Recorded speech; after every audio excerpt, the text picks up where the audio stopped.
Vous parliez de la ministre de l'Enseignement. Elle voudrait ramener l'obligation scolaire de 6 à 5 ans et cela passe par un accord au fédéral. Alors il y a a priori consensus politique sur l'intérêt de pousser les parents à mettre leurs enfants plus tôt sur les bancs de l'école. Et le monde enseignant aussi est pour. Reportage dans une école bruxelloise, Sylvia Falcinelli. Nous voici en 3e maternelle dans la classe de Marie-Claire. Gabriella, combien t'as dit que t'avais de lettres dans ton prénom? 8. Combien y a-t-il de lettres dans le prénom de chaque enfant? C'est la question du matin. De Pierre Raphaël à Elliot, tous se prêtent au jeu avec enthousiasme.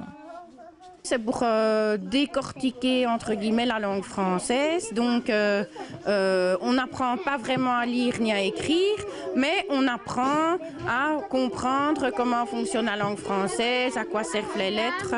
C'est déjà un petit tremplin vers la première primaire. Voilà, c'est ça.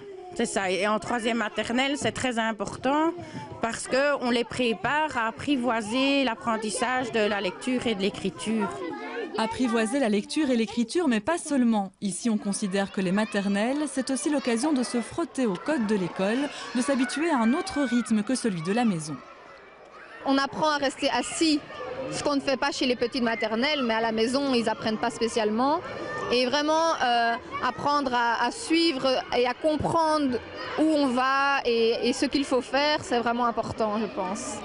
Dans cette école, malgré l'absence d'obligation scolaire avant 6 ans, la plupart des enfants inscrits en maternelle viennent très régulièrement. Et c'est tant mieux selon les institutrices primaires qui remarquent certaines difficultés chez ceux qui ont été moins réguliers.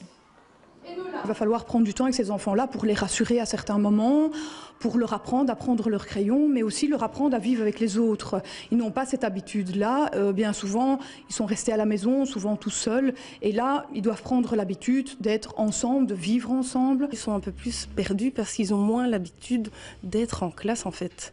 Et donc, ils sont un petit peu plus craintifs, ce qui n'aide pas effectivement dans les apprentissages. Parce que pour apprendre correctement, il faut se sentir bien.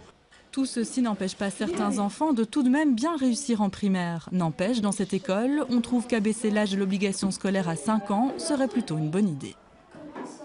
Et notre invité Frédéric Mahouet voudrait aller encore plus loin. Vous êtes secrétaire général de CG, Changement pour l'égalité. Merci d'être avec nous.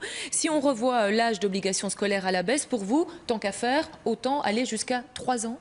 Ce serait effectivement idéal. Mais on le sait aussi en voyant le taux d'enfants qui fréquentent déjà la maternelle en Belgique, l'enjeu... 90% déjà, c'est oui, énorme. Tout à fait. Et aussi dès 3 ans d'ailleurs. Donc l'enjeu pour nous est moins dans l'âge, évidemment il y a un enjeu sur l'âge, que dans la qualité des maternelles. Je pense qu'il faut rappeler que pour la réussite scolaire, c'est tout à fait clé ce qui va se passer en maternelle, le fait effectivement de comprendre les codes de l'école, le fait de maîtriser la langue, le fait de comprendre quelque part le métier d'élève est tout à fait clé si on veut combattre les fameuses inégalités de notre système scolaire et favoriser la réussite scolaire. Donc à vous suivre le débat actuel qui porte plus sur l'âge, un an de moins ou pas, c'est plus un débat stérile, ça manque de débat sur le fond ou pas? C'est pas un débat stérile, c'est peut-être un débat qui est en train d'être dépassé, tant mieux qu'ils actent cet abaissement de l'âge de l'entrée obligée à l'école, oui. Mais ce qui est capital, c'est la qualité, c'est abaisser les normes d'encadrement. C'est pas possible d'avoir 25, 28 enfants face à soi quand les enfants ne maîtrisent pas la langue. Mais pour ça, il faut des moyens. Or, on sait que l'enseignement, le budget est exempt, on vient d'en parler d'ailleurs. C'est vrai, mais je rappelle qu'avant cette législature,